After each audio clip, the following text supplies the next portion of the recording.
Hi, this is Geoff Berry, and welcome to the Nature Calling channel, where we aim to deepen connection to the earth and to the spirit of life and to all our kin on this beautiful planet. All right, I am super excited for this conversation, and I would love to introduce anyone watching this to Brittany Laidlaw, who I've recently found out is researching ecosomatics. And so I don't know very much about this. So I'm actually going to let Britt introduce herself and tell us what ecosomatics is. And because you know me, Geoff from Nature Calling, you know the reason I'm interested is because I want to keep on deepening into the body as a way of deepening into a connectionship with nature and indeed the spirit of life. And it sounds like Britt's got some pretty cool stuff on that. So without further ado, Britt, tell us about yourself and what you're doing. Thank you, Geoff. Appreciate that. So hi, everybody. It's wonderful to connect with you and share a bit more about my work. I'm a somatic ecologist, and I've been a practitioner of this work in ecosomatics for about 10 years, merging the body and ecology, or the arts and ecology. And now I'm completing my PhD in this topic called ecosomatics, which, as it sounds, brings together ecology, or deep ecology to be more specific, and the field of somatics. So if you've never heard of this particular topic, and obviously we're going to chat about how it relates to ecotherapy, a bit of the more academic definition, let's say, is ecosomatics is the culmination of two fields of knowledge, one being deep ecology, was put forward in like the 70s, which understands our interconnectedness with all of life. It has a philosophical view that we are just one part of a much wider ecology, and that ecology is animate, it's conscious, it has life force beyond just the value of human beings. It has intrinsic value, and we can connect to that and understand that we have a role to play in that wider ecology. So that's deeper ecology as a field, deep ecology. And it was kind of put forward as an alternative to what was described as shallow ecology, which in the 70s, like pioneering books like Silent Spring came forward, and that were talking about these ecological issues as a result of Western acceleration. And so a lot of that shallow environmentalism was focused on how do we make things better for humans? How do we make it more efficient? How do we make it so we can use these environmental resources that aren't causing so much damage? Or how do we, create less pollution? And these things are really important. Obviously, how can we create ecological efficiencies and things? But there was a community of people who really wanted a more deeper perspective of understanding that nature isn't just a resource, it's our kin. So that's deep ecology. And then somatics is a field of knowledge which values the body as a source of knowing. So it understands that the body is one of the primary ways that we orient our way through our lives. The easiest way to describe this is like we've all had that experience of gut knowing or gut instinct. That's in essence somatics. And it's been made more professional over the last couple of years, or couple of decades, I should say, through practices like dance movement therapy, which a lot of the literature that I work with comes from. But also just in general, the field of somatics recognizes that the body has as much value as the mind, and the whole field of somatics is trying to really overcome that Cartesian dualism. From Descartes, when he shared that I think, therefore I am, and it really catalyzed this separation of the mind and body as two distinct entities, with the mind being the superior party, and our identity being so associated with the mind. And so instead of just saying, the focus of the body, it focuses on the whole human. Somatic tries to bring forward a presentation of the human which is based on our wholeness. Of the body-mind, let's say. So ecosomatics brings together these two fields and said, all right, the way in which we understand our interconnectedness with all of life and relate to it is through the body. And this isn't actually something new. This is something that humans have been doing forever.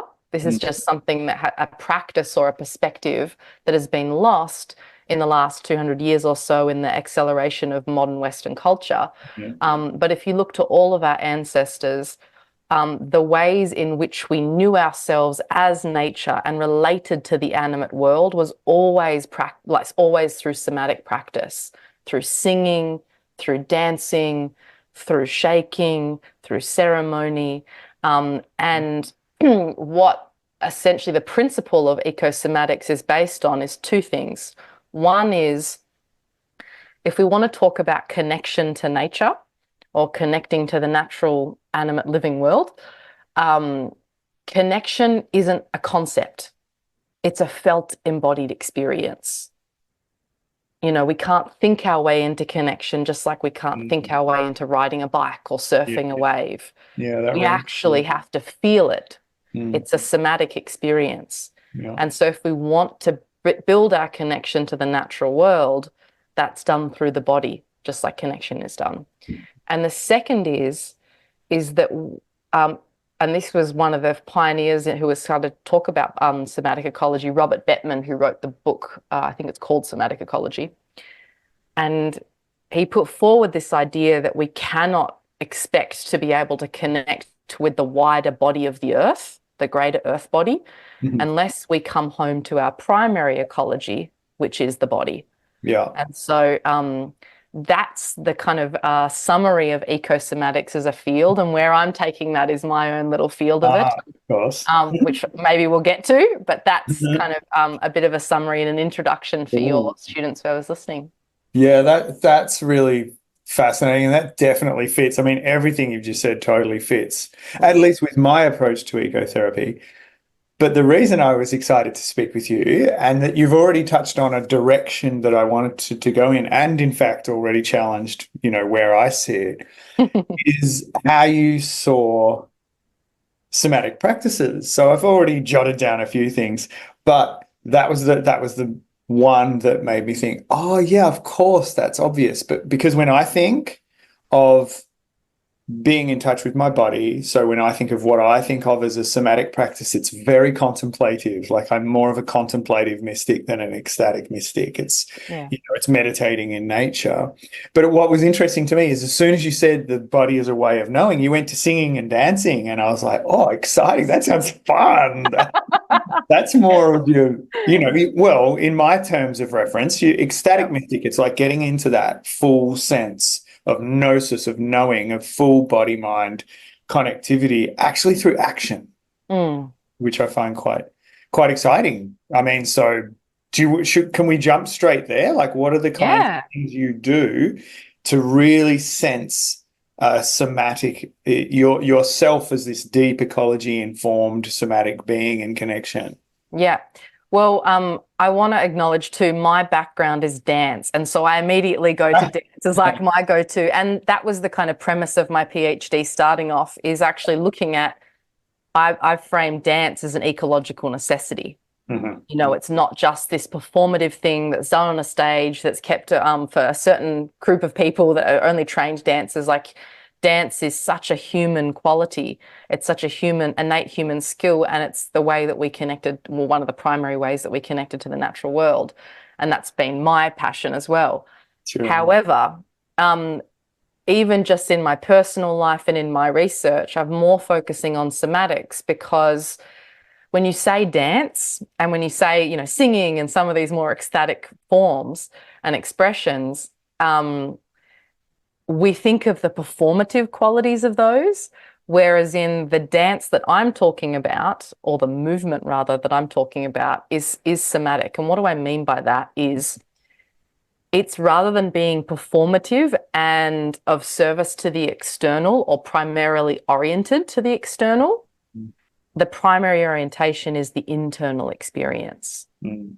and focusing on the level of sensory awareness.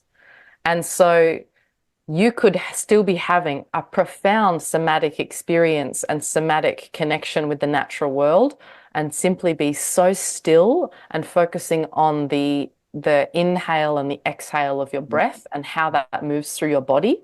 And that's often actually one of the key practices that I use with a lot of the people that I run through my programs, is these really simple practices, because we think nature connectedness, so we think somatic dance nature connection stuff has to be these like profound processes, and really they're very, very simple, very basic. So often the case. And the greatest medicine is in the simple. I use an example all the time where a lot of people go to interesting ends to have these transcendental states, whether it be different medicines, traveling to go see different shamans, participating in particular ceremonies. And I say, what about the simple act of drinking wild water?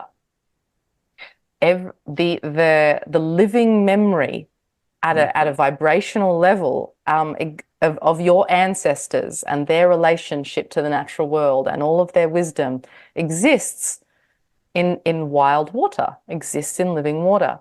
And just to go and actually drink living water and to be present to that practice of what it tastes, or what the cool water tastes like when it hits your tongue, to be aware as the water actually enters and flows down your throat. Like, that's a deeply somatic practice. And for me, the difference is awareness. Absolutely. It's just awareness.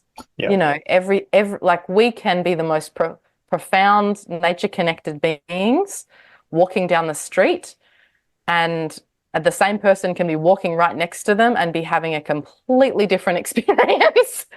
And it's simply a matter of awareness of how we have attuned our bodies, how sensitive we are to the animacy of the world, and how present we are to the animacy of the world. And that there is practices that make you more sensitive and attuned to that I can definitely share. Because another little rabbit hole I could go down is the influence of mirror neurons on us. So developmentally, how we learn to be in the world, express ourselves, also how we learn social norms, cues, all these ways of relating, is by mirroring the bodily movements of our caregivers. And then obviously as we mature, we mirror the expressions of our peers, of our teachers, of our role models, of our people in media. And this is where you see how cultural norms and beliefs perpetuate. Now, if you have I was just writing about this in my PhD, the Quero people in Peru, I might have mispronounced that, so excuse me if it's so, but who live in a village setting, are constantly exposed to ritual dance, art practices, participatory processes, which are constantly having them mirror the natural world in their body. An example of this I saw I got invited to participate in a ceremony actually in Australia, in Warrnambool, in Mara country. A dear friend of mine, Jamie Marlu Thomas, who created a modality called Wayapa. Comes to mind. Yeah. And he invited me to a whale dance ceremony. And the movements of the dance was a mimic or an imitation of the whale, ultimately a mirroring of the whale. And if you look to all cultures, whether it be these Peruvian cultures or the Mara people down in Warrnambool area in Victoria, they have these ritualized, consistent practices of mirroring the natural world. And they see that mirrored in their caregivers and their community members and their elders. And so this is how when you mirror something consistently, you develop the body maps for that thing. Body maps are essentially the neural links inside of our brain. It's like a neurological map of the body. And if you can imagine, if we're constantly mirroring the movements of the kangaroo, actively doing the bodily movements of the kangaroo, or the bodily movements of the whale, or the bodily movements of the condor in the Peruvian context, we are, through the mechanism of mirror neurons, we are, as we mirror those bodies, creating the body maps that match the being that we are embodying. And when we build those same body maps, we develop kinesthetic empathy. I'll make it really, really simple for those who may have any dance experience. If you're a ballet dancer and you arrive at a workshop or a class, and you feel a bit clumsy, you're a beginner, you don't really know how to do the movements. So you watch the expert ballet dancer and you mirror the movements of him or her in order to start getting that skill.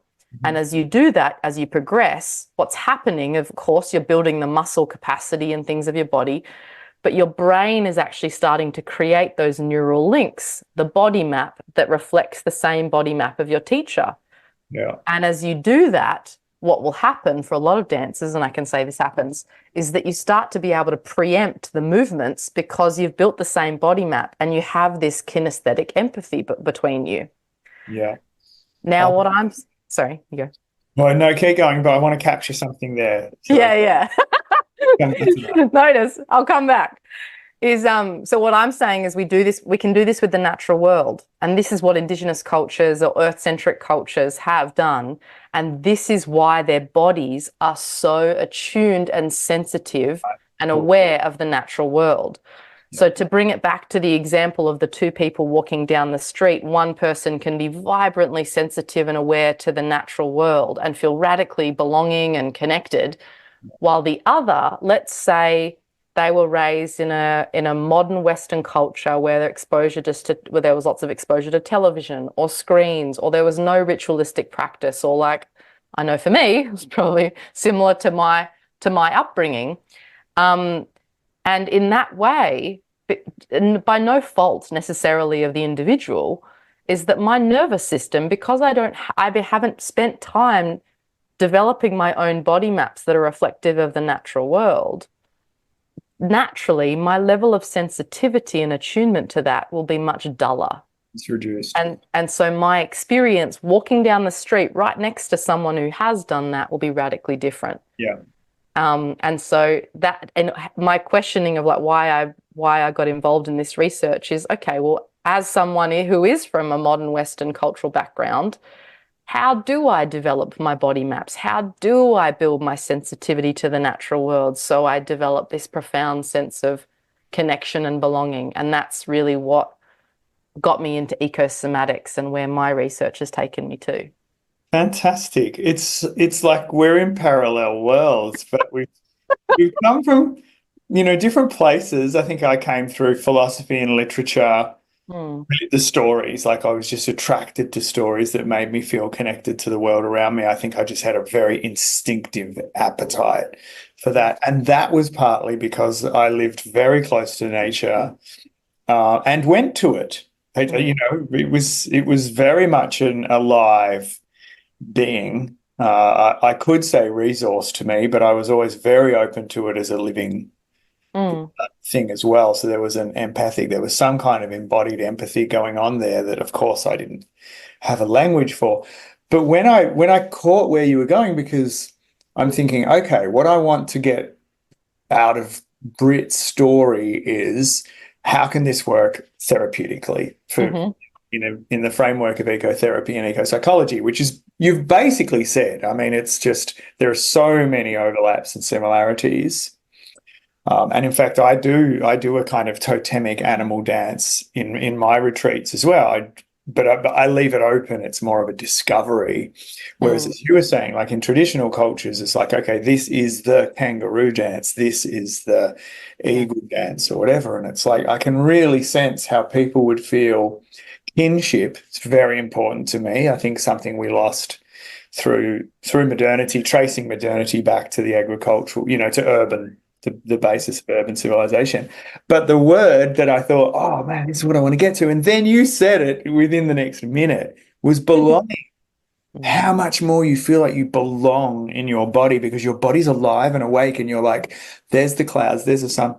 I can't help myself. I've completely retrained my consciousness so that I'm walking around picking out things in nature in a busy city street. I will still see, a moth on a leaf or mm, sense where the sun is moving because of the time of year or something like that. So I don't have to question that anymore. But it's a bit of a step then to saying, hi, people coming to my workshop, and also it's not our culture, right, to do a mm, kangaroo dance. As you're saying, technically retraining ourselves. And it sounds like that's something you've been doing as well. Yeah. But it's really cool to have myself as a test subject in a way, Right. because through practices, not so much like guiding myself in kangaroo dances and things, but through these other somatic practices, which I'd love to share because Ooh. they're really easily accessible.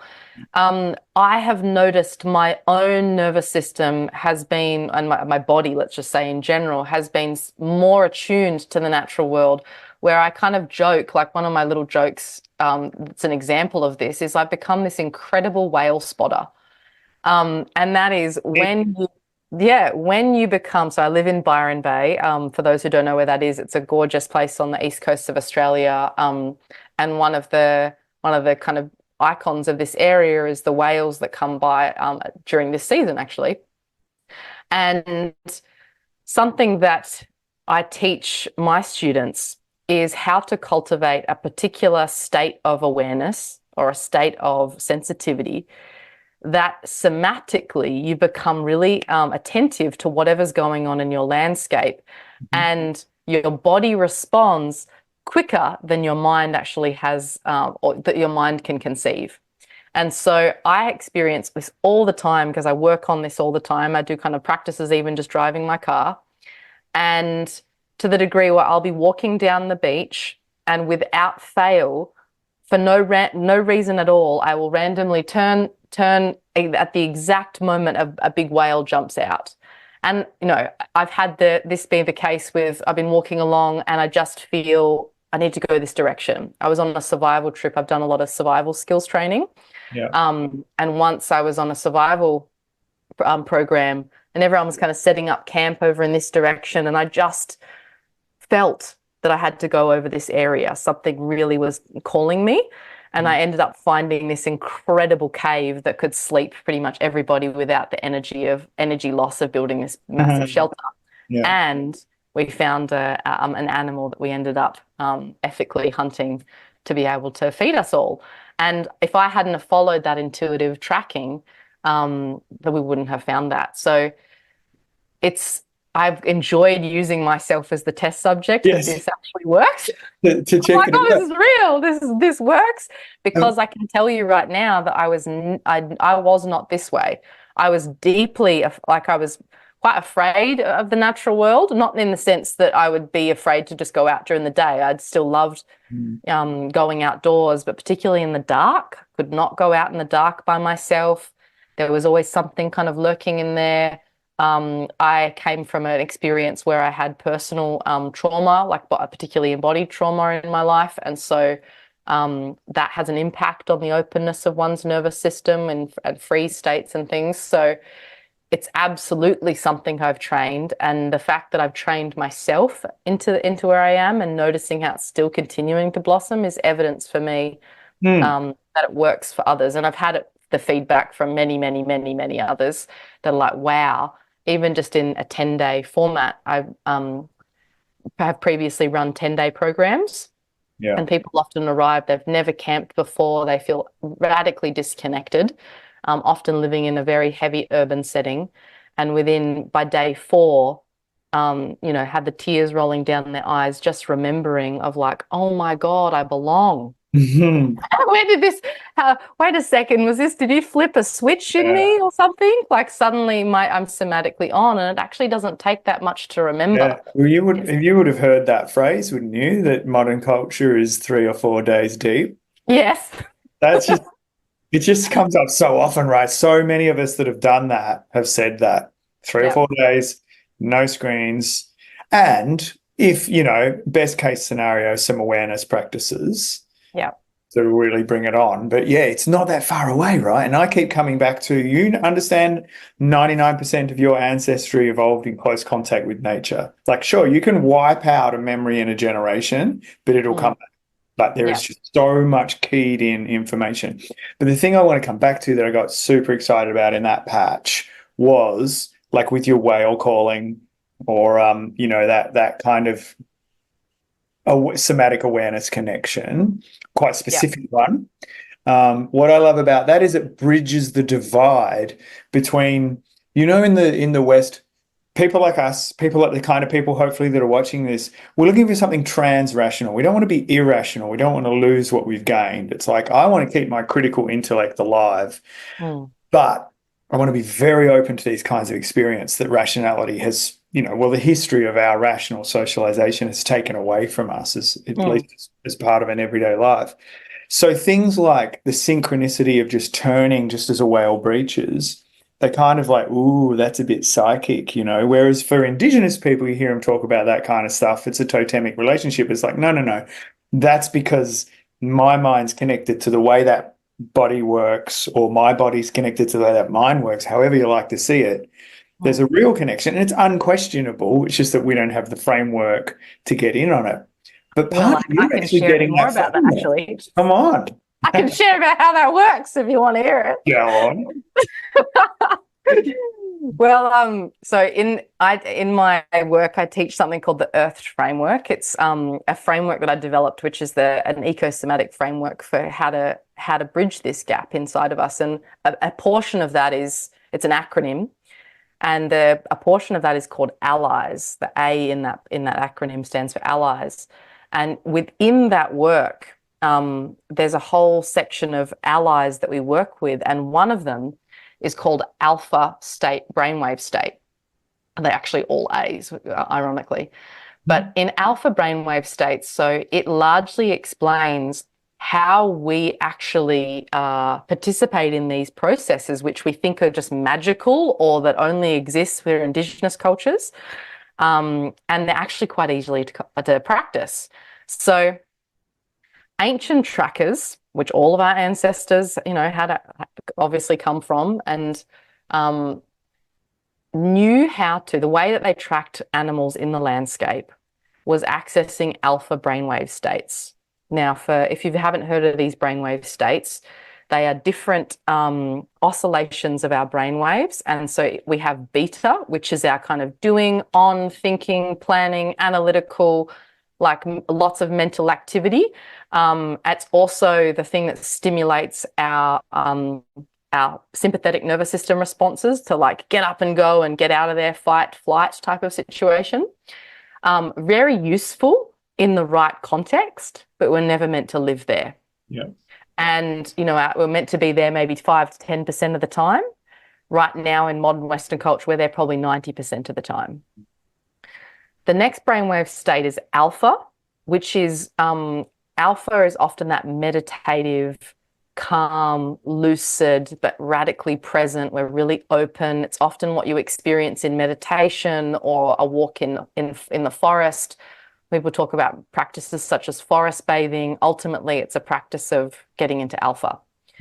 And when we're in alpha, we are radically more sensitive because the nervous system opens. It says we're not under threat. We are able to actually open and be more receptive.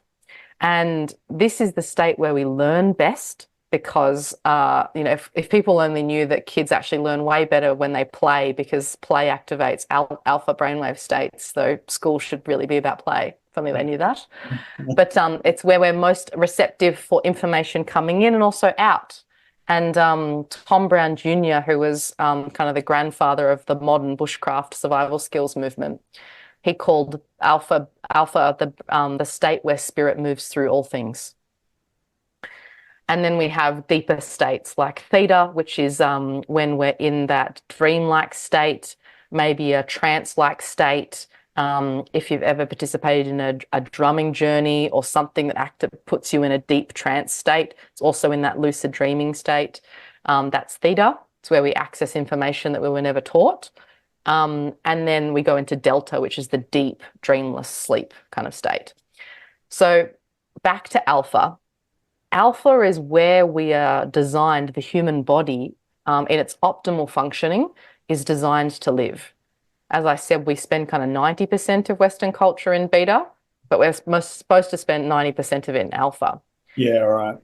And what happens when we're in alpha is that we are radically more sensitive to the electrical pulses moving through space. So what does that mean? And when I want to bring it back to those ancient trackers, I've been in the bush sometimes with First Nations peoples in Australia, particularly up north in Northern Territory, and they'll walk and they'll suddenly know exactly where an animal is, or that know that something's going to happen. And it seems like a magic trick, but it's actually an innate human like quality or capacity. And how that's possible is that when we think of a pebble, imagine putting a pebble in water. It makes these ripples, right? Makes these ripples out in concentric rings. And that's the energetic force that is moving through space, creating a ripple in the material world. Now, the exact same thing happens in air. When there is some kind of energetic event, when there is something that causes a ripple effect energetically, that same cascading or that same process of concentric rings moving through space is what it looks like when it comes through water. So trackers, what they did was learnt how to deeply remain in alpha brainwave states. And what that did was it enabled them to be sensitive to when those electrical pulses, those concentric rings move through space, they immediately recognize them and they can pick it up. And, you know, if you practice this well, you begin to attune to what means what. Mm-hmm. So when I'm walking along the beach and my body instinctively turns and then a whale pops up, some people might call that psychic. I actually say that's an easy way out. I'd say I've actually somatically attuned, I've somatically worked on getting myself into alpha states as a practice. And I've worked that muscle ultimately, or surrendered that muscle more, like I've let go enough in my body to work on my own levels of reception. So I feel those concentric rings as they move through space, and that's what turns my body. That's great. And that's kind of how we explain, well, one way to explain these concepts that we think, oh, it's so magical, but it's actually a very explainable somatic experience. It's accessible and you can be better at it. It's accessible. And be happy to share some really simple practices to cultivate our alpha brainwave states. Let's do that. Let's do that. And look, again, just my little bringing it back around to, to what I'm getting out of this and what I'm hoping people watching it getting out of it in terms of ecotherapy, ecopsychology, we hit upon belonging, we hit upon kinship, all of these things we can access more successfully through the body mind with a bit of training. And I'm always banging on about unlearning. What I'm excited about here is, yes, it's partly unlearning, but it is a training method too. It's also like, I'm going to shuck off. I'm going to let dissolve a lot of those habits that, I didn't have a choice. I just got socialized into those kinds of habits. But it feels to me, in ecotherapy, I like to talk about what is therapeutic. It's not just a clinical thing, right? This isn't just about a psychological therapeutic alliance, that kind of relationship. It's not just about that kind of program. It is actually about wellness. It is about human belonging and feeling better about where we are. What I'm hearing as well from you, this is really working on the nervous system, right? I mean, I do want you to go into practices, but that's partly what's exciting me here. We talked earlier about neuroscience catching up with meditation. Fire it till you wire it, which all meditation people were just waiting for science to catch up. It's almost as if I find myself thinking, there's a lot of new research around ecotherapy now. It does this, it does it. Some of it's just based on interview style. Yes, I feel better after that practice, and that lasts. This is real stuff. And some of it is, actual cortisol levels and, things like that, real hard science, if you like. Yeah. But similarly, as we were joking just before we started recording, that, when you've meditated a lot, it just seems a little bit silly to wait for science to tell you that it works. I do get a bit bored and frustrated of waiting for the research to come online about ecotherapy, because it so obviously works. It so obviously regulates the nervous system and makes us feel better. And all these things about kin and relating through the, coming back home to the body mind, feeling like we belong. Mm, they would, again, to use your own self as a nice ethical experiment, I feel so profoundly much better mm, when I remain connected to nature that, I know that my nervous system is regulated through this. And especially if I'm working in the city, and all I have to do is nick out to sit under a tree for 10 minutes. It's incredible what 10 minutes can do with an awareness practice. mm. Anyway, so thank you. Oh, it's such a pleasure. And honestly, like, I love that you brought it back to, okay, what's this link between ecotherapy and what's this therapeutic quality and how does it link in? Because I would say there has not been probably one person in the space of every program that I've run. I've had hundreds and hundreds of people come through my work, and probably not one of them has said, "Oh, I just feel radically belonging all the time." You know, every single person who has come that says, "I don't feel like I belong," It's and and not only do I not belong like personally, but I don't belong to a place. I don't have a place, unless you are from a clear indigenous lineage that knows exactly where you're from, which is a beautiful thing.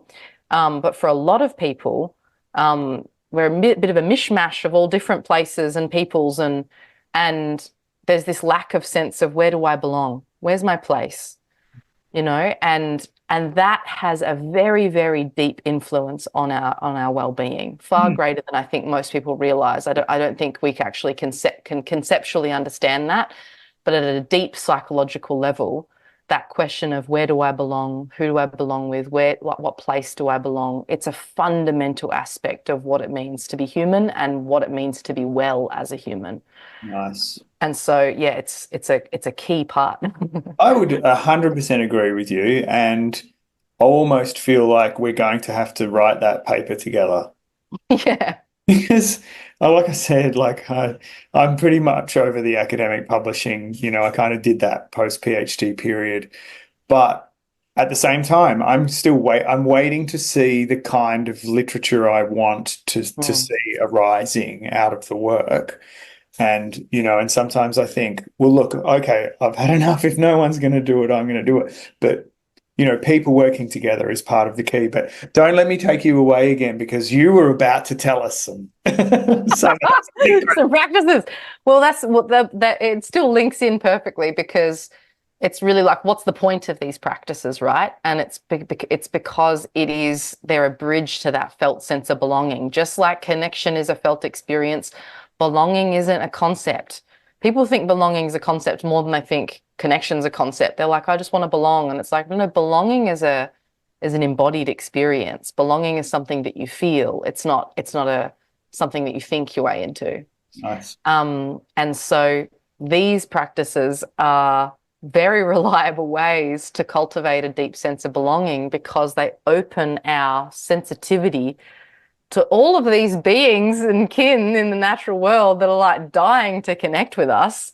They're like, oh, in my experience, I've with respect obviously to the different cultural landscapes and things that I've been to, but in my experience, when I've connected to places in the natural world, even though I'm not ancestrally from there, there's this almost sense of celebration from the natural world. It's like seeing an auntie or a cousin, and they're like, "You're back," Mm, and that seems, that may seem a little far-fetched, but when you feel it somatically, and I hear this feedback from hundreds and hundreds of people that I've worked with, and I read it in, now academic literature, that this is the experience that people have. And it makes sense because this, as you mentioned, is a homecoming, and this isn't something unfamiliar to us. This is something far more familiar than what we have now, and there's a great sigh of relief that comes with that. mm. And I Um, think for me, it's card carrying animist. I call myself a Zen animist. yeah. Um, the you talked about the Cartesian dualism, the idea that we're the conscious beings. It's almost laughable if you look at modern society and you realize we're the least conscious beings. It's like there's this field of consciousness that we've completely ignored because we've been caught up in this iron cage of rationality. as Weber called it. Mm. And yeah, I similarly have felt that. It's like when you wake up to it and you sense all of the intelligence around you, it's like this party going on and you've been missing out, and then you drop, whoa, this is being alive. I'd forgotten. Yeah, totally. And you start to, like, what I want to also say is that if that hasn't been the cultural context that you've grown up with, it's not to take the onus on yourself as an individual as to, oh, there's something wrong with you that you felt so separate. There's a there's a there's a there's a lot of history and a lot of reasoning. People writing their PhDs like me talking about why that's the case. Yeah. I And mean, so, but yeah, yeah, it was the start of my PhD, really, to put it in plain English. What went wrong? yeah, We so divorced from nature. And I found out there are reasons for it. yeah. We were set apart by urbanization and by agriculture. It started with that. It's quite simple. There were the hunters and gatherers still outside the cities, and we got domesticated along with the cattle and the wheat. And, so it goes. Yeah. So you're about to help us to undomesticate. Yes. And it's actually far more simple. So Super. it's Thank God. far more simple. To the degree where you can do one of these driving your car. But the first one that I wouldn't recommend driving a car, it's called fox walking. I got introduced to it called fox walking. Might be a different context or different name for it, maybe dingo stalking if you're in Australia. But the principle behind it is I'll interest. How do I introduce this? So one of the most powerful and simple practices of connecting to the natural world is bare feet on the ground. And that may seem like, oh yeah, putting your bare feet on the ground, what's that going to do? Well, it's interesting that the place where your body meets the earth is called soul. The place where your body and the earth meet is called soul. And yes, we know through the science of grounding or earthing that. Oh, you're hang on. Your audio just dropped out.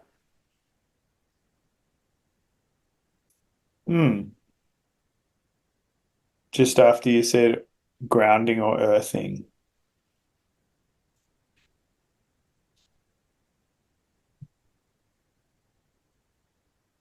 There we go. Gotcha. Perfect. All right. My mic died. I was saying we know from the science of grounding or earthing that the body builds up a whole bunch of positive charge, positive ions, and that when we connect with the earth, we come into balance with the negative ions, and so it dispels the charge, which is why we have things like earthing mats and grounding mats, because it helps to reduce the inflammation in our bodies from all that excess positive charge. We know that. What we don't really talk about, though, is the exchange of information that occurs through our feet. And the exchange of information is in the form of electricity. Just like light is electricity or electrical information, so is the electrical currents that move through our feet. And so fox walking is this way that we can become radically more present to the way our feet connect with the earth. And in doing so, we actually naturally have to slow down, because this style of walking requires us to be more present to our bodies, even just our transfer of weight. Yeah. It involves, instead of most walking that we do, if you think about walking through the middle of Melbourne or the middle of a big city, most often we have shoes on and we're heel striking. Yep. When we're heel striking, we're sending a jarring jolt up our spine, and that jarring jolt often is stimulating the nervous system to shut down even more, because if you think of anything that is constantly having or receiving very big pushes against it, basically, is going to be shutting down as a form of protection. Mm-hmm. So taking the shoes off,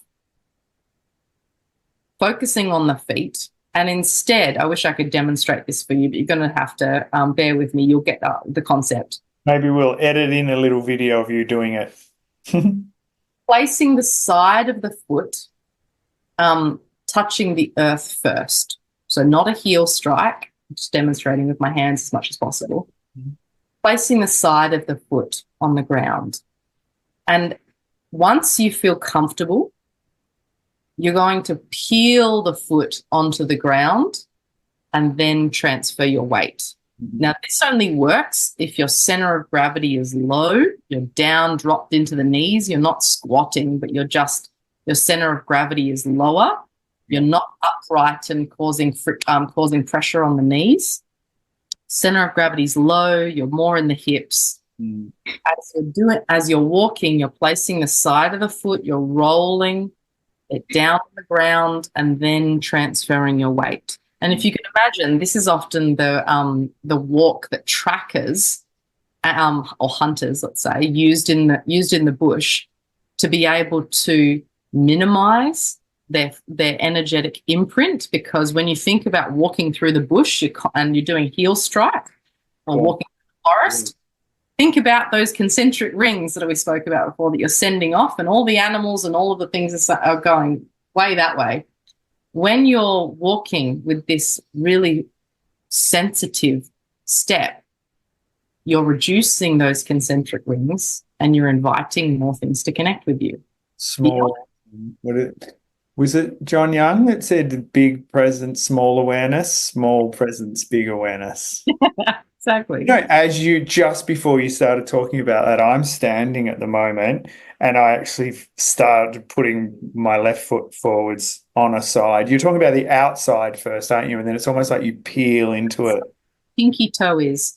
Oh, man, it feels great. Even just standing here, I'm doing it. It just feels really nice and almost, I feel more animal. Yeah. I feel like I've got paws down there. Yeah. And so as we walk, you can even keep the toes up and then peel the toes down. You can think as you're doing this, walking across the landscape, you're also really sensitive if there's a sharp thing under your foot or if there's a rock or anything, and you know to lift your foot up and then place it somewhere else. So it doesn't require you to consistently look down at your feet and therefore close off your awareness to everything going on around you. You can actually just drop into your body weight and move your way into the world. Yes. Now, at a metaphorical level too, I find it really interesting that as you do this and become more sensitive of the way that you walk on the earth and therefore more sensitive to the electrical information coming through your feet, that's a very powerful thing to be able to guide you in life.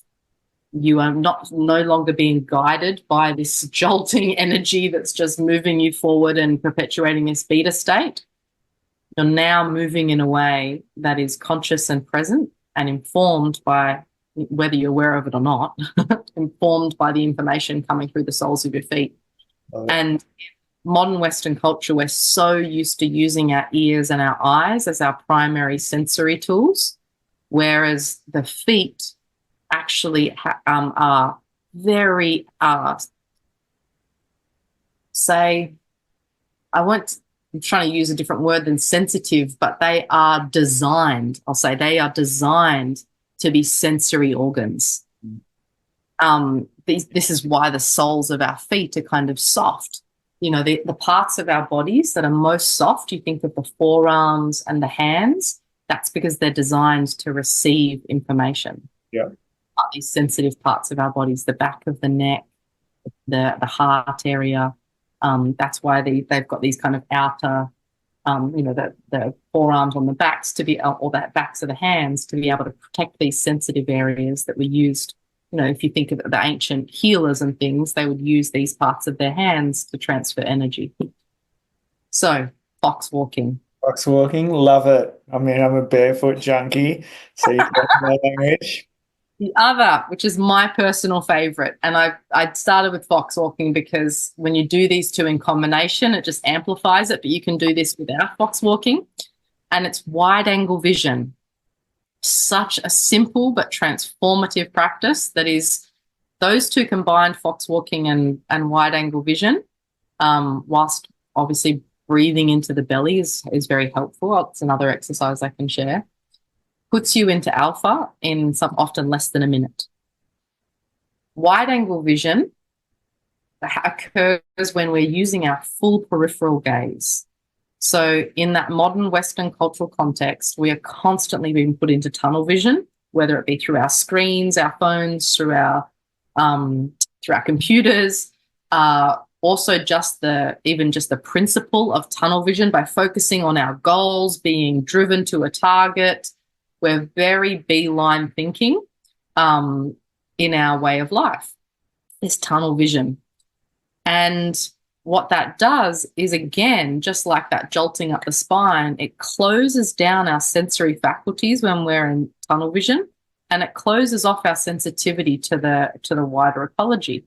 It is associated again with those beta states, which stimulate the sympathetic nervous system, those fight flight. Basically, it says we're under attack, go into beeline vision, go into tunnel vision, we got to get out of here.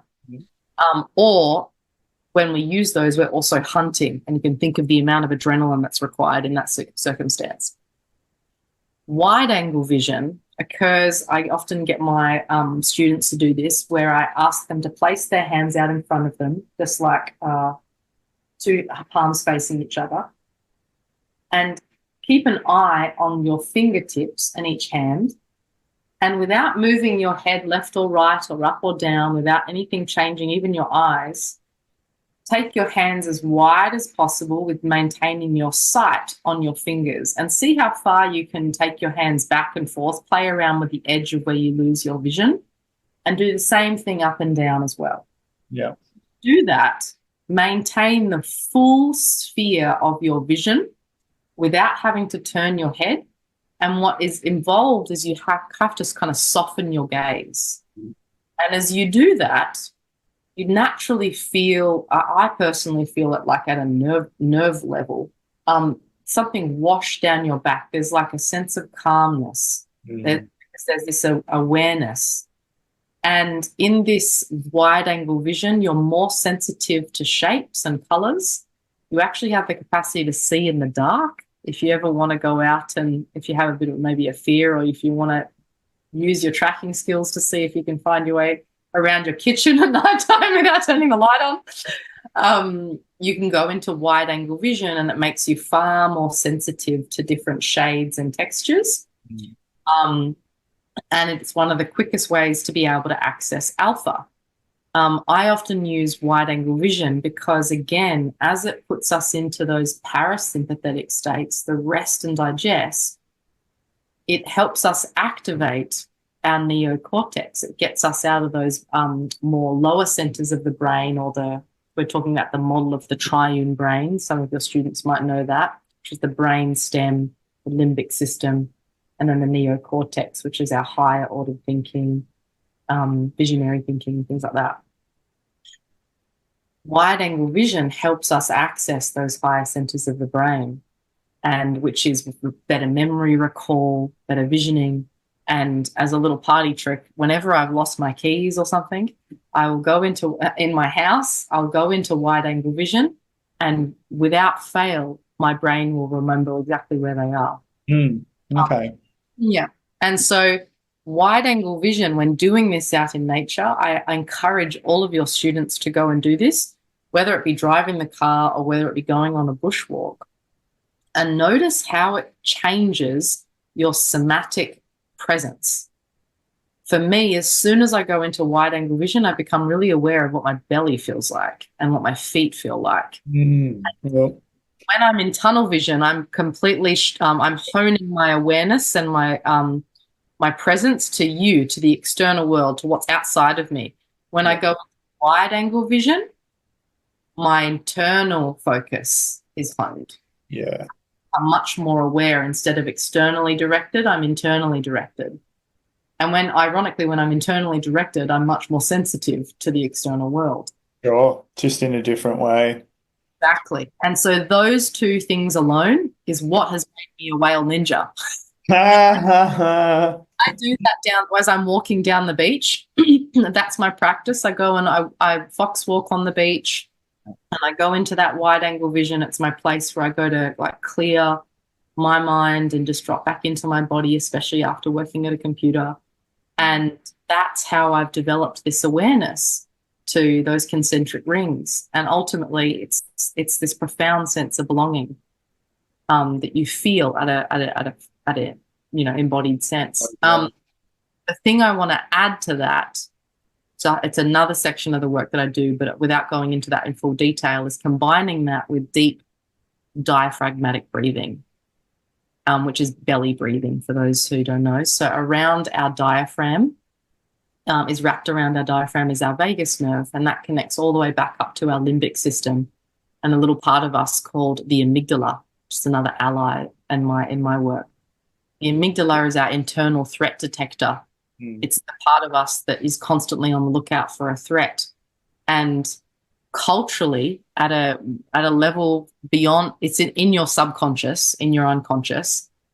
As I said, we've been conditioned to believe that nature is unsafe or that is separate from us. And this isn't something that we consciously conceive. This is something that has been, put in place through the mythologies of our time, through the just the cultural context of our upbringing, the things that I mentioned earlier in the conversation.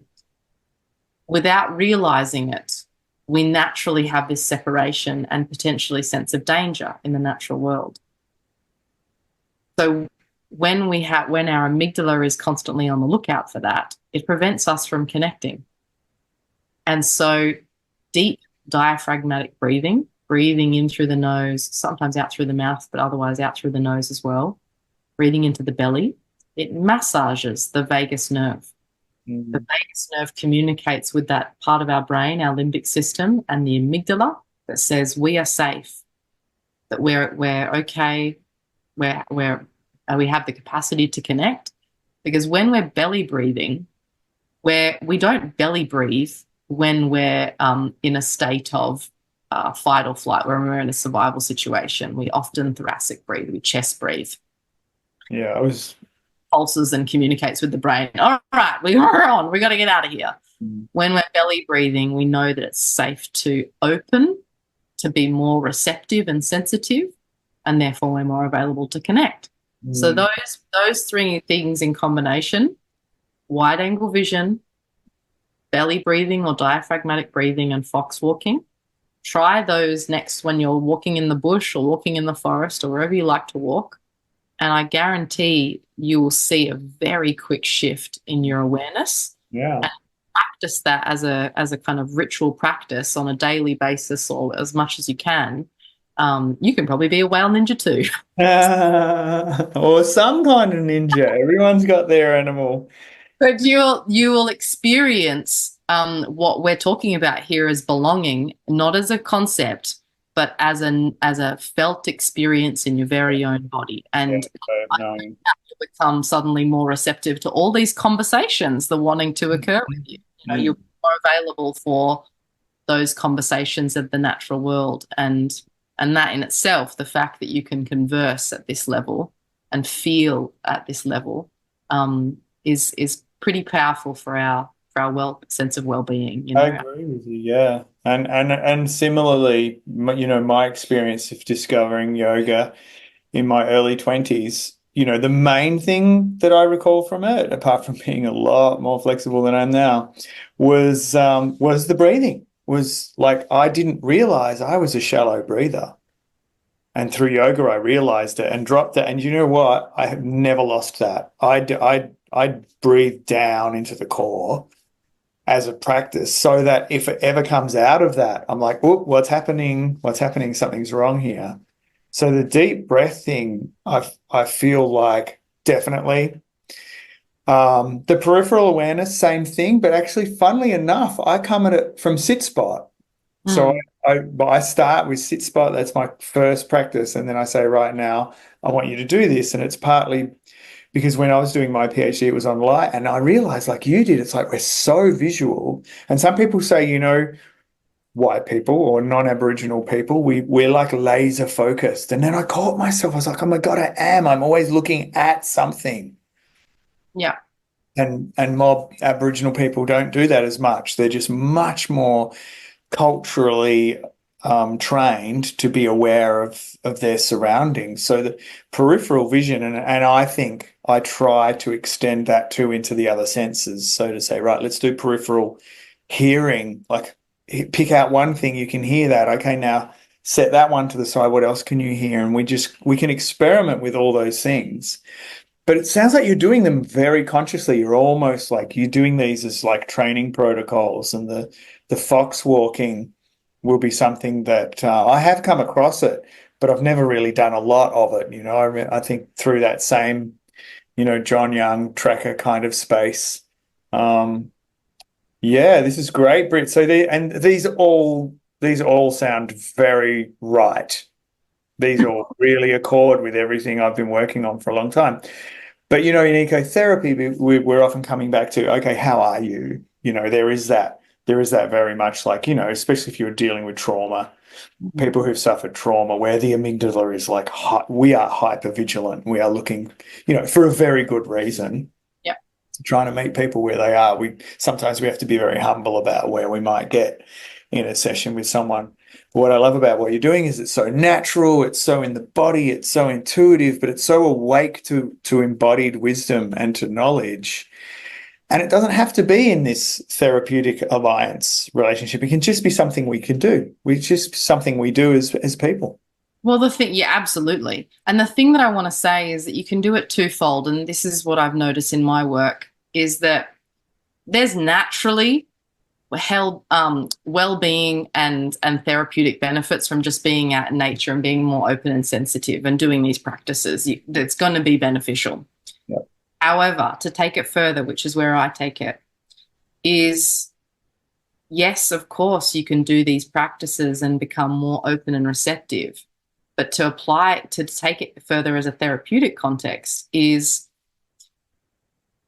I can remove myself as the therapist, so to speak, or the practitioner, because this is where nature steps in and actually provides the guidance.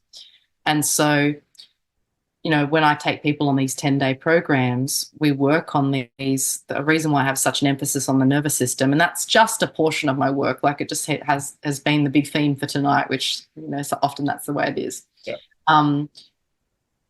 We work on the nervous system those first kind of 3-4 days, and they're constantly going out to the natural world and doing sit spots, doing long wanders. And I'm telling them, go out and be in wide angle vision, go out in your fox walking, practice belly breathing to the point where it gets a bit annoying. They're like, yep, I got it. And then what happens is that they get more insight, more therapeutic insight, more healing experiences from going out and actually taking what's on their heart, taking what's going on in their life, in their world, and almost having a level of almost like gestalt type of conversation with the natural world. And so my biggest thing is people say, I really want to connect with nature, but I just don't know how. And I'm like, okay, well, I can show you how. And then you don't need actually me to figure out to be a therapist or to have this therapeutic conversation of how are you and things like that. Because like absolutely having support in place is really critical. But I think about, when we had these challenges of the heart, challenges in our life that we were trying to navigate, ancestrally, I get curious about, how do we resolve these in the past? Yes, we had these village rituals and things which helped us process grief and things like that.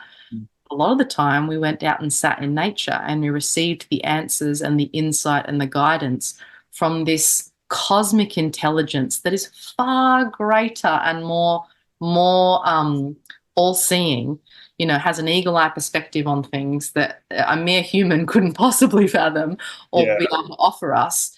And it's so specific to us. The insight is so specific. I can recall experiences where I've done that work to open my nervous system so I'm available for that conversation, and I'll be taking something out to the natural world that's deeply troubling me, that's like deeply heartbreaking for me, and it would be something that I would normally take to a therapist. Yeah. And a being in the natural world, like I'll be just somatically guided to go somewhere, and suddenly a being in the natural world, whether it be a tree or a rock or a particular landscape feature, and I'll have an actual conversation, or part of its features will actually reveal to me the exact way that I kind of need to shift and move in my life. Mm. And it's a teacher, Yeah. and that is, another layer onto this therapeutic possibility for this work, because that's all good and well to say, oh, nature has all the answers, go out there, but then like lots of people are like, well, how do I even Yeah. be open How do and I receptive access to that? that? How do I access it if I'm not sensitive enough to feel it? Again, we haven't been taught how to do that. And I see people like us as just being the ones that, as you said, we innately experimented on ourselves and came up with something and then got curious enough to keep looking and looking and asking and, Yeah. and learning more and evolving. And yeah, that just sounds great to me. And, and we talk about that really, really openly Mm, in ecotherapy training. We need to be able to open up to nature. We need to be able to do it ourselves. We can't do it ourselves. We can't do it with others. And we need to give people the confidence to do it. There's something I really like about your approach here is it feels confidence inspiring. I want people to get that. I mm, want them to get that feeling. They're back in love with the earth. They know the answers are there, including death, the big stuff, the life and death stuff. mm, The universe is breaking open and reinventing itself and exploding in creative ways all the time. And mm. that, as you said, it's almost as you were saying that I was seeing our genetic aliveness inside as well as being something that this came out of the universe. We are completely and directly at home here. This is not conceptual. Yeah. Well, another thing too is like exactly that, along that same line, because there may be some, particularly for your students, whether it be them personally or the clients that they work with, is that they also sometimes come across a barrier of, what do you mean nature talking to me? Or like, or that I'm Yeah, for just sure. making it up, or it's just in my imagination. Too much sometimes. That tree doesn't mean anything. It's just my imagination, or like, I don't know if I'm doing this right. And ultimately, if we are to have this belief that we are nature, that we are all part of this singular consciousness that's manifested in all these different forms, but ultimately we are one, we are nature. Well, then anything that's presenting itself as an external manifestation is simply an expression of you internally that's just showing up in the outside world. Nothing out there isn't part of you. And so that's why I find the insights that I've personally received and many of my students have received has been so incredibly accurate for their circumstance, because ultimately it's a mirror to what you're experiencing internally, because it's, if we truly are to believe that everything is all one, we are nature, it's all the same thing, well then we're just going to be having those mirror reflections constantly. And sometimes that helps to overcome the skepticism, I say, for sometimes. Sure. Yeah, the synchronicity can really dissolve that, and you do see it all the time. And two people can be in effectively the same place, not too far away, doing their exploration. They'll see completely different things. It's that whale ninja that you have in them. It's that part of them. Like people will innately be drawn to the part of nature around them, and that can include the night sky. It's not just the trees just around us, the earth. It's that too. But anything, we're like innately drawn to the thing that's trying to teach us. It's like there is that little antenna there that we've become less aware of that's saying, what about this? And I have seen people, just in tears of joy as well as grief, just incredible awareness and awakening simply because someone was with them saying, look around you, what's alive to you now? And then have these like profound realizations about what they're doing in life, the habits they've been in and what they could be doing just by waking up to what might be their singing the story of their freedom or just their dance, to bring it back to your thing. Mm. Their dance of life, this incarnation, however it is we got here. And that allyship between, the natural world beings and the natural world and humans for the purpose of our of well-being, not just like in a, anthropocentric perspective of that, but like It's important. reciprocal well-being, that allyship is something that you see everywhere. Like you talk about it in the animal, you talk about the totemic animals. Humans have had totemic relationships with animals in all cultures, Oh, whether yeah. you call it power animal or totem or spirit animal. And these animals present themselves as opportunities for us to grow. They embody the qualities and characteristics that are medicine for our particular path, our personal life journey. Um, and these kind of symbols occur over and over again. And so um, there's an aspect that I also want to talk about of ecosomatics that is kind of related to that. We've gone very far down the nervous system rabbit hole, but is a key part that I think that ecosomatics adds as well as like complements is the same as ecotherapy, is that we talk about the integration of all parts as a key aspect of well-being, of welcoming all parts of ourselves.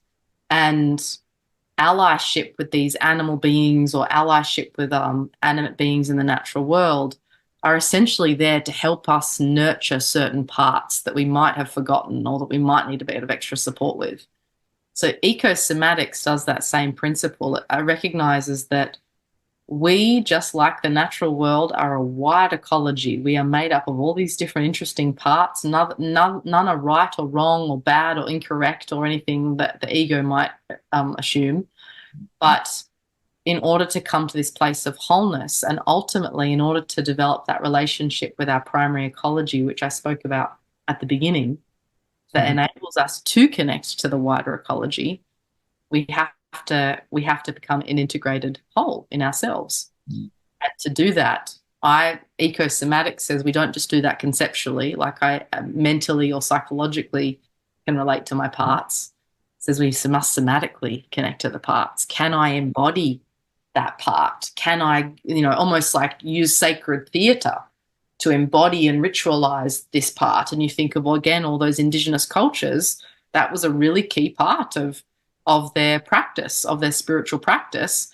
And it's, these parts that might be deemed ugly or bad or wrong or like evil, well, they actually got to have a space that was celebrated and honored and loved in a ritual container where we got to play the crazy fiend or the banshee or those parts of our ecology got to be expressed through a ritualized container and therefore didn't cause harm through suppression and distortion, which I think we see a lot of in the world now. And so that's another key part of ecosomatics is how it helps us somatically integrate all parts of ourselves. And we see that in practices like you do with the animal ally. And yes, it is powerful just to have an animal ally or a power animal or any other name that you want to call it for that sake of belonging and kinship. Yeah. But at another level, what it's doing is actually helping us integrate our whole ecological self because it's showing up and saying, hey, this soil needs a little bit more tilling or we need to add a little more fertilizer to this particular part. And the ultimate outcome of that is that wheeling it back all the way to what Robert Bettman says, unless we come home to our primary ecology, it's almost impossible to connect to the external ecology, to the wider earth body. And so in order for us to fully come home to our primary ecology, we have to acknowledge that we are an ecology. We have all these different parts, just like a forest. We have the mushrooms, we have the trees, we have the big ferns, we have the decomposing skeletons. And we have the animal appetite. Yeah, we have all those parts. And where can we give space for those, whether it be ritualized containers or whether it be our everyday life? And in recognizing ourselves as nature through that practice, we innately come home to the wider ecology and the much broader nature. Yeah. And that's I think it's where I'm really passionate about taking my work beyond PhD. Is that side of it? Yeah. I wanted to add that before we wrapped up today. No, I'm glad. And also, the PhD it can get you in your head. It's fantastic to hear your story here because really I went in with my head. And And the PhD helped me get out of it because I wanted to. I wanted to be re-embodied, and I did figure out my answers through that process. But you're going in much more aware of your body already than I was, that's for sure. But Been a yeah, struggle to get into the head. I'm like, oh, right. No, yeah, we've all can I got it. dance this? Can I just perform this part? But it's what as someone said to me once, before I did the PhD, I did a master's on dreams and myth. And of course, we might have to do another conversation because we haven't even got to myth yet. The myth is somewhere we've had chats about that we're both very, very excited by. Um, but yeah, the masters on dreams and myth. I can't remember where I was going with that. Why did I go back to that just at that point? You were talking about me going into my PhD from a much more embodied sense, and prior to that, I was talking about integration of the ecological self, and Mm, we were talking about dreams and myth in your masters. because no, edit that bit out, Geoff. That's all right. But it was definitely a journey of I didn't even know what I was doing, and I admitted this. I went to my first ever philosophy conference. It was just a graduate, like a postgrad philosophy conference. And I remember I made really good friends with the guy that was running it, still great friends with him now. And I said to him one night, Russell, I actually don't know what I'm doing. And I realized through that I was a son of the goddess. This was mystery religion stuff. That's what I wanted. I kept pushing myself into that stone tomb ritual, go back into the earth. You don't need to know what you're doing, mate. It's almost what I was saying to myself. You don't need to. Just keep on ritualizing your experience and Mm, and the answers will arise, whatever it is that you're looking for. And sometimes you're going to be confused for a really long time. mm, It was a real discipline for me to allow that because I'm an intellectual type. I like my answers. It was really helpful for me to allow that I didn't have to know. That helped me out. mm. It's funny because I've almost had the reverse Mm. experience where, and now I actually have the like academic understanding to explain why it was possible, but having this practice of being in alpha and knowing how to take myself in alpha regularly, I started accessing theta states. And theta is a brainwave state where you start to access information that you were never taught. Mm. It's often our dreaming state. And it's the state where, in our dreams, as you would know, where often the soul communicates with us. Mm. And so much of my research, it came to me over the last, I don't even want to say decade, like parts of it and just understandings. And that came from sitting out in nature for long sits, vision quests, or just long wanders, other processes where I really dropped even down below alpha into theta.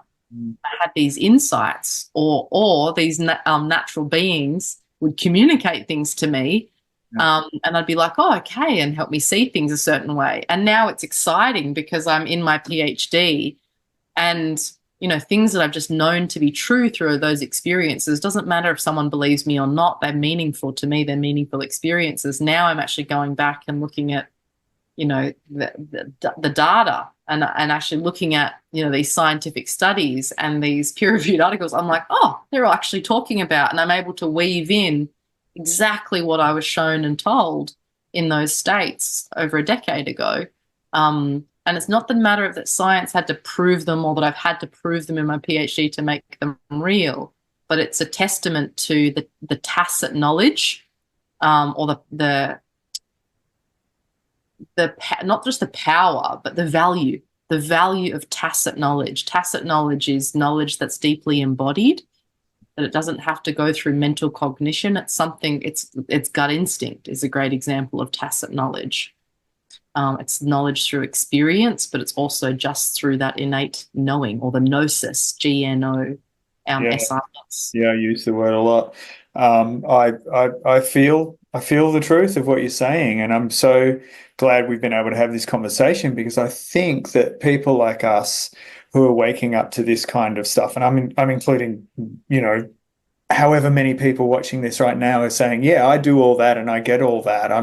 It's it breaks down the teacher-student thing too. It's a non-hierarchical kind of a teaching. We're just trying to help each other to wake up to this incredible full life that's around and within us all the time. And parts, hey, look, I love my critical intellect, and that part needs to be fed. It needs to be okay. So, like, I don't judge that away and say, oh, I just want to be. I probably did try that a bit as a younger hippie type, but it's like I actually have to feed that part too. I have to say, hey, it's okay. It's good to be rational. It's good to be critical. But this is how you're going to do that. You're going to learn to understand what happened to you as a white modern individual, a Westerner on Aboriginal land as well. So I really had to work through that. That's a whole nother conversation. But it's okay. You mentioned parts work, all the parts of you, when they all find their place, I don't have my critical intellect jumping around anymore saying, what's all this stuff that's happening while and again, our language is slightly different, but to use your language, while you're in alpha or skirting around theta, because I reckon there's some real liminal space between those two that comes up in meditation and in dance a lot. It's okay because I've done that Zen practice enough. Thank you. Thank you. You're very good at that, monkey. You're very good at that. So listen, give me a bit of space over here, please, because we got to even this game up, right? You Mm. said that. I love that. That was a part of what you said that I really liked. And I have that part too, by the way. Like I have I call it my intellect, like my intellectual one. It really knows about everything. When it does a sit spot, it's like, I know about that and I know about this and I've done this. And honestly, it actually, I really value it because, it's led me to some amazing things and I really value that part of myself. Mm. However, it's really interesting that when it came to my work in Nature Connection, if you had said to me, if I was watching this for the first time and said, what do you mean it was just wide angle vision and fox walking and breath? Like it has to be far more complex than that. And when I first started out doing some of these practices, I thought it had to be this kind of like stand on your head with one finger up to the sky and like hold a nostril and like Yeah. there had to be some kind of complex lock We and love key. it. Complicate it. Exactly. A I've way got of to earn it. I reckon so there's a bit of capitalism in there too. Have you earned this? Have you worked hard enough for this yet, yeah, son? yeah. So my intellect was like, this has got to be harder than this. We've got to work harder.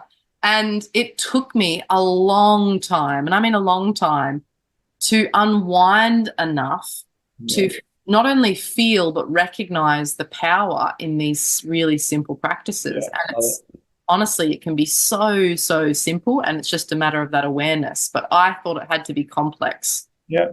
to be absolutely effective, and it was completely the opposite. The It's a matter of training slowness. simplicity. Sorry, I missed that.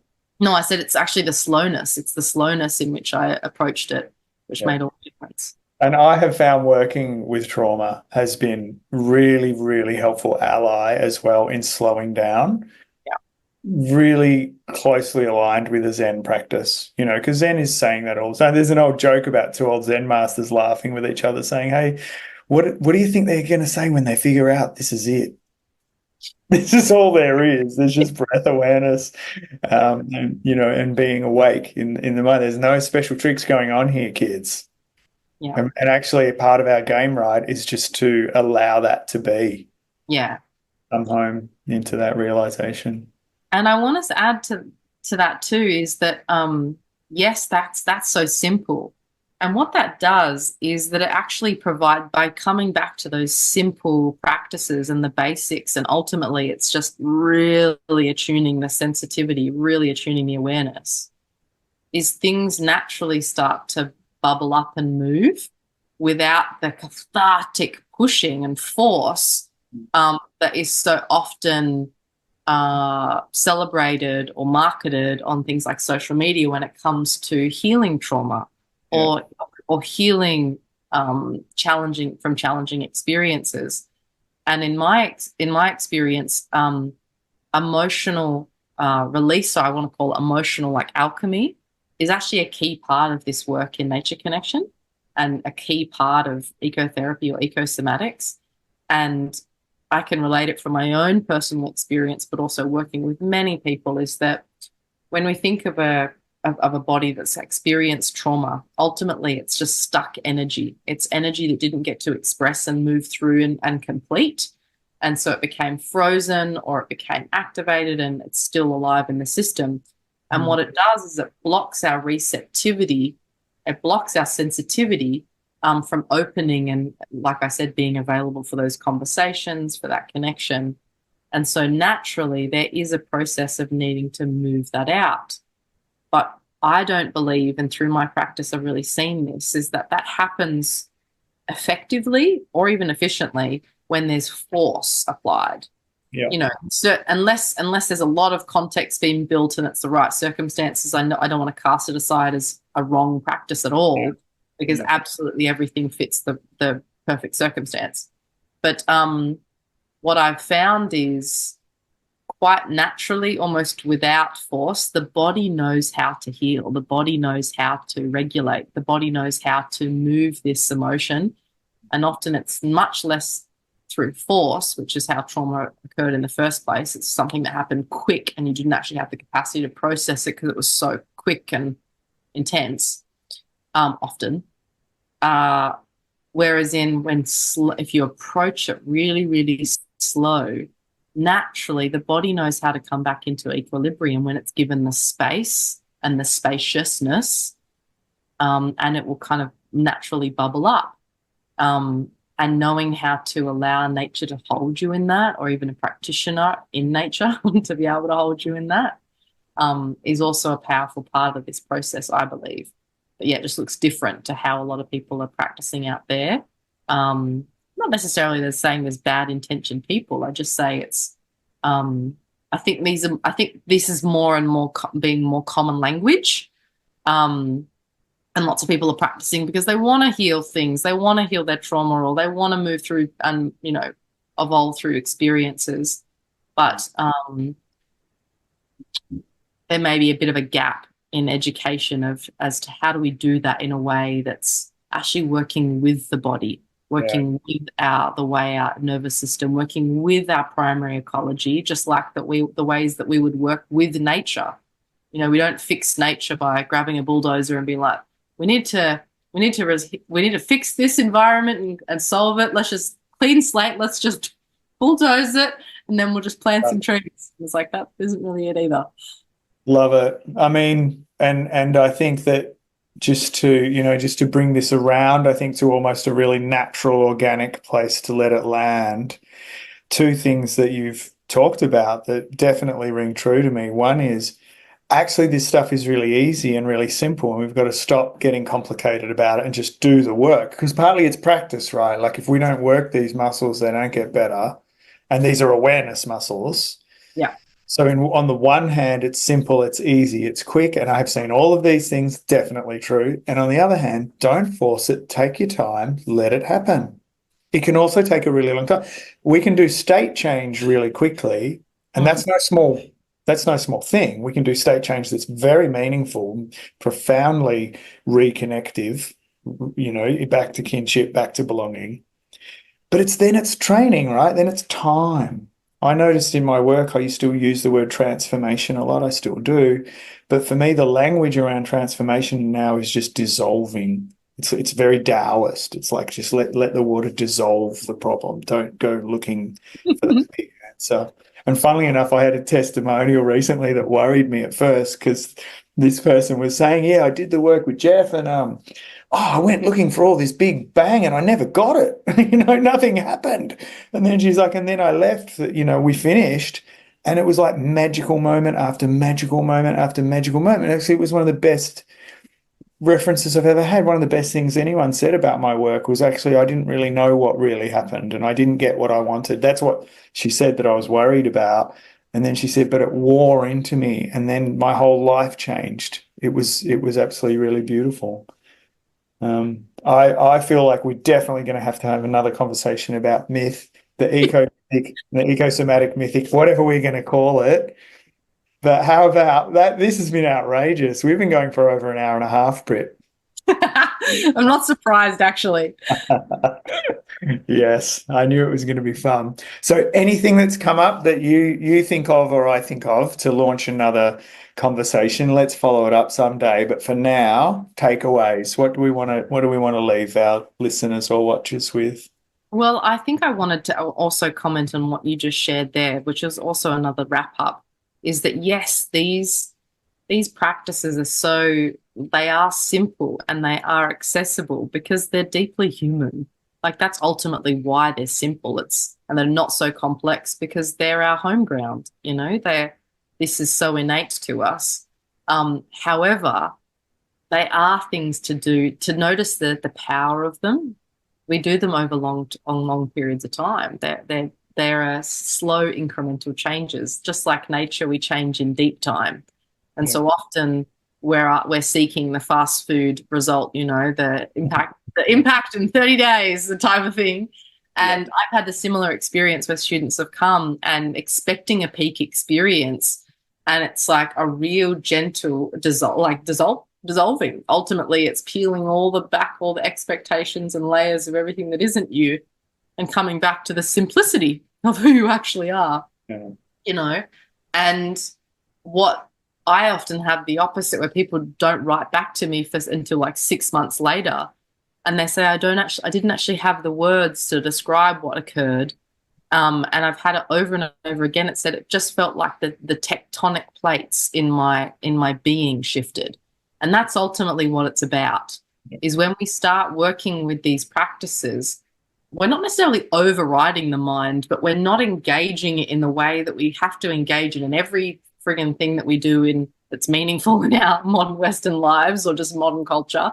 And instead, we're working at a somatic level, whether it be through these ecotherapeutic practices or ecosomatic practices. Really, they're so related.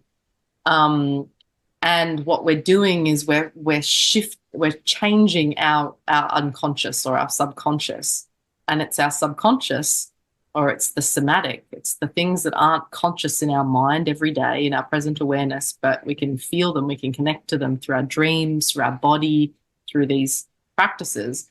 Is ultimately the subconscious is that tectonic plate shift. And it's majority, I think it was Jung that said, until you make the unconscious conscious, it'll rule your life and you'll call it fate. And the reason why he said that is because the unconscious is what creates majority of our reality.